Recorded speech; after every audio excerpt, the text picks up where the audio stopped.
시청자 여러분 안녕하십니까? 상쾌한 아침입니다. 주말 잘 보내고 계십니까? 최순실의 구술 편지가 공개됐습니다. 박근혜 대통령에게 보내는 것입니다. 지난 14일 구치소에서 정준길 변호사에게 구술한 내용을 A4 용지 2장 정도로 정리가 됐고, 그리고 이것을 유여의 전 최고위원이 자신이 페이스북에 공개를 했습니다. 저는 편지를 읽으면서 박근혜 정권 초기로 추억의 말을 달렸습니다. 그런데 희한하게도 그 추억의 말은 다시 현재로 돌아와서 문재인이 있는 청와대로 향했습니다. 최순실의 편지 속에 들어있는 어떤 역사적인 교훈, 어떤 정권도 반드시 지켜야 되는 교훈, 그 교훈을 지키지 못해서 문재인이 추락하고 있는 저 청와대로 추억의 말이 달려갔습니다. 먼저 제가 최순실의 편지를 핵심 내용만 다시 한번 화면으로 보여드리겠습니다. 대통령 취임 전에 곁을 떠났으면 이런 일도 없었을 것이고 훌륭한 대통령으로 남았을 텐데 죄스럽고 한탄스럽다. 주변의 나쁜 악연들을 만나 대통령님에게까지 죄를 씌워드려 하루하루가 고통과 괴로움 뿐이다. 자, 두 번째, 애당초 대통령님은 죄가 없었다. 대통령 곁에 머물렀던 죄로 저만 죄를 지고 갔으면 됐을 문제다. 한순간의 거짓이 진실을 가리더라도 진실은 반드시 밝혀질 것이다. 세 번째, 아마도 이 생의 마지막일지도 모르고 다시 보는 날이 없을 것 같아 글을 드린다. 이 생애에서 대통령님을 못 뵙더라도 꼭 건강하시라. 다음 생이 있다면 절대 같은 인연으로 나타나지 않겠다. 이 생이 끝나는 날까지 가슴 깊이 사죄드린다. 시청자 여러분, 최순실의 편지는 핵심이 첫 번째, 엄청난 자책감. 곁을 떠났어야 되는데 그렇게 하지 못했다. 내가 나쁜 인연들을 만나서, 그러니까 자신과의 관계, 박근혜 대통령과 자신과의 관계를 이익 추구에 이용해 먹으려고 하는 여러 인간들과 세력들에게 자신이 휘둘렸다라는 얘기죠. 이 자책감, 모든 게 내 탓이다. 두 번째, 박근혜 대통령은 죄가 없다. 저 촛불의 선동과 조작, 이런 걸로 인해서 진실이 가려진 것이다. 진실은 언젠가 드러날 것이다. 세 번째, 천근과도 같은 사죄의 의식. 죽을 때까지 사죄하겠다. 다음 생에는 절대 앞에 나타나지 않겠다. 이런 얘기 아니겠습니까? 제가 옆에 최순실의 편지를 읽고 느낀 제 감회를 정리해 놨습니다. 첫 번째는 방금 전에 말씀드린 대로 최순실의 엄청난 자책감. 자, 두 번째는 그래서 제가 더욱더 다시 생각나는 정윤회.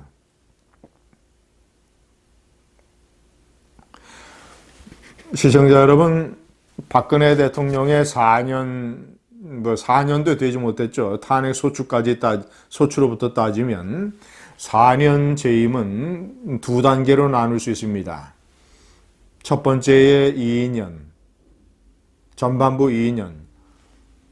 2014년 11월에 터진 이른바 정윤회 문건 파동이라는 것이 하나의 고비가 됐습니다. 그 전까지 있었던 것.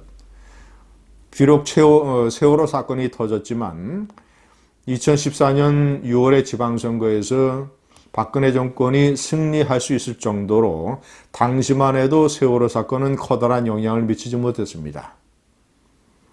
그런데 2014년 11월에 정윤회 문건이 터지면서 이 좌파들이 그리고 반대 세력이 박근혜 정권이 비선 실세에 휘둘리고 있다라는 거짓 공세를 펴가면서 그때서부터 이제 정권이 흔들리기 시작했고 그리고 나서 2015년을 거치고 2016년 4월 총선 때 결정적으로 동력을 잃게 되는 것입니다.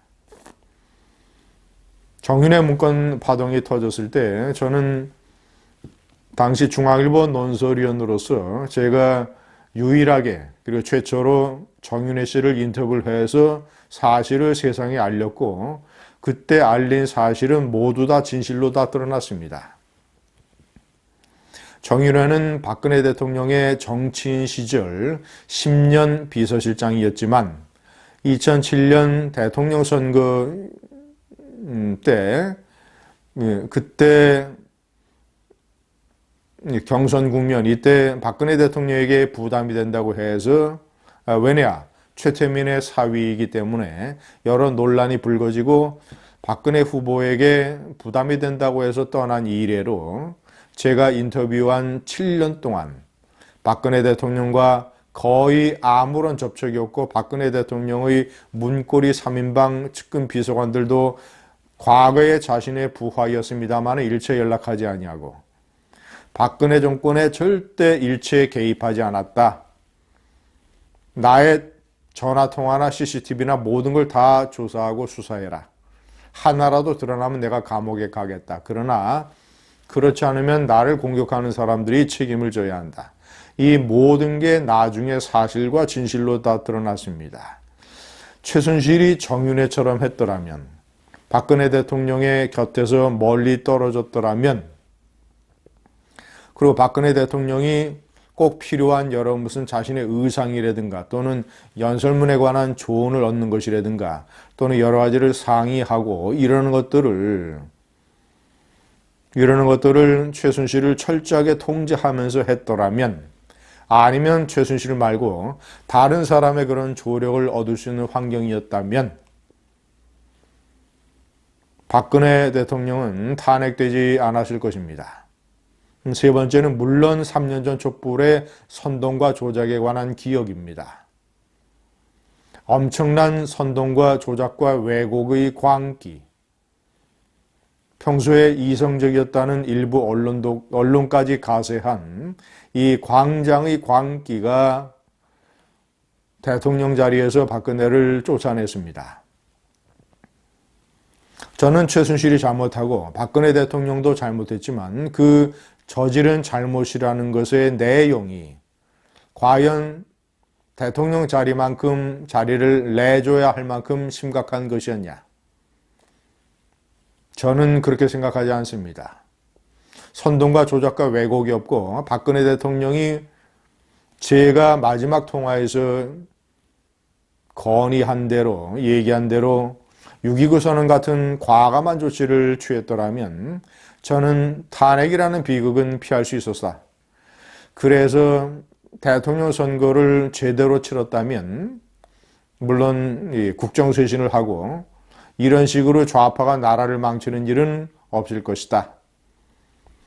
모든 것은 저는 박근혜 대통령의 불통에 상당한 책임이 있다고 봅니다. 선동과 조작과 왜곡이 있었지만 박근혜의 불통이라는 어떤 자리가 깔렸기 때문에 좌파의 그런 끔찍한 선동과 공격도 가능했었다. 때문에 저는 문재인을 생각하는 것입니다. 문재인에게 최순실은 조국입니다. 문재인은 똑같이 불통의 길을 겪고 있습니다. 소통에는 세 가지의 조건이 있습니다. 첫 번째, 항상 자신이 다른 사람들의 의견을 들을 수 있는 그런 물리적인 환경에 자기를 놔둬야 됩니다. 자신의 사무실을 비서들, 측근들, 보좌관들 바로 옆에 그 한가운데다 놓고 24시간 365일 소통이 가능하도록 그런 환경을 만들어야 됩니다. 두 번째, 자신이 듣기 싫은 소리도 들을 수 있어야 그것이 소통의 두 번째 조건입니다. 세 번째, 듣기 싫은 소리를 듣기만 해서는 안 됩니다. 그것을 받아들여서 실천을 해야 됩니다. 문재인은 소통의 세 가지 조건 중에서 첫 번째는 실천을 했습니다. 자신의 사무실을 비서들의 한가운데에 갖다 놓는 것. 그러나 두 번째, 듣기 좋은 소리만 듣고 있고 세 번째, 듣기 싫은 소리가 설사 들린다 하더라도 절대 실천하지 않습니다. 조국이라는 엉터리를 밀어붙인 것, 탈원전 고집을 부리는 것, 대북정책, 대북평화쇼, 소득 주도 성장, 경제의 위기, 불통, 기자회견 한 번도 하지 아니하는 불통, 아주 편협된 인사, 캠코더 인사, 이미 문재인에게 나타난 조국이라는 최신술 때문에 문재인은 이미 돌아올 수 없는 추락의 길로 떨어졌습니다. 최순실의 편지를 보면서 문재인이 생각났습니다. 감사합니다.